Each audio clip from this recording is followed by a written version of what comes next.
form of defense.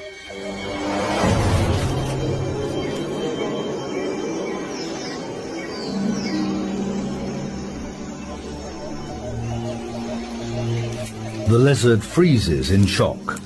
The mantis takes full advantage. It may not inject any venom like the ants, but its jaws are fearsome weapons.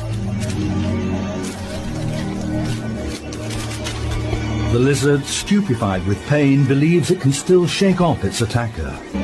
Anything that moves is fair game.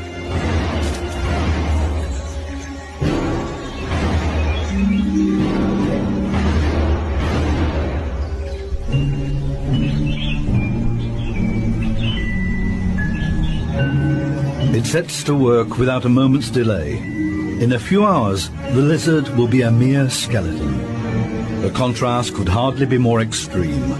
Deadly attacking force coupled with an insatiable appetite, cloaked in deception. The praying mantis, femme fatale of the insect world.